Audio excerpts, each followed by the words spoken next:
Guys, അപ്പോൾ നിങ്ങൾക്ക് ഈ സ്ഥലം കാണുമ്പോൾ തന്നെ മനസ്സിലായിടണം ഒരുപാട് പേർക്ക് ഇതേത് സ്ഥലം. നമ്മുടെ തൃശ്ശൂരിൽ നിന്ന് ഒരു 15 കിലോമീറ്റർ ആക്കല് ചെയ്യുന്ന ചെപ്പാറേട്ടാണ്. ഇതിന്റെ പ്രത്യേകത പറയുമ്പോൾ ഈ കുന്നണ്ട് കയറി കഴിഞ്ഞാൽ, പാറപ്പുറണ്ട് കയറി കഴിഞ്ഞാൽ കാണുന്നൊരു വ്യൂ ഉണ്ടല്ലോ, ഒരു പ്രത്യേക വ്യൂ തന്നെ കേട്ടോ. എന്ന് വിചാരിച്ചത് ഞായറാഴ്ചയാണ്, ഇന്ന് ഉച്ച സമയത്തായിരുന്നു പോകരുത്, എന്നെ തെറി വിളിക്കരുത്. വൈകിട്ട് ഒരു 5:30 കഴിഞ്ഞിട്ട് നേരെ വിട്ട ഓടിക്കുക, അടിപൊളി വൈപ്പാട്ടാ. ഇവിടെ കാണുന്ന വ്യൂ നമ്മുടെ നെല്ലിയാമ്പതി പിന്നെ കൊല്ലങ്കോടുള്ള ഈ മലനിരകളൊന്നല്ല, നമ്മുടെ സ്വന്തം തൃശ്ശൂരുള്ള ചെപ്പാറ കേട്ടോ. ഇവിടുത്തെ വ്യൂസാണ് ഇപ്പം നിങ്ങൾ കണ്ടുകൊണ്ടിരിക്കുന്നത്. ഐസ് വൈബാണ്.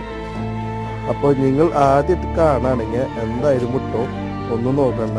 അധികം കിലോമീറ്റർ ഒന്നുമില്ല, എക്സ്പെൻസീവ് ഇല്ല, ചിലവൊന്നുമില്ല. താഴത്ത് ഈ പാറയുടെ താഴത്തൊരു തട്ടുകടയുണ്ട്. അപ്പം അത്യാവശ്യം ഫുഡും കാര്യങ്ങളൊക്കെ അവിടെ നിന്ന് കിട്ടും.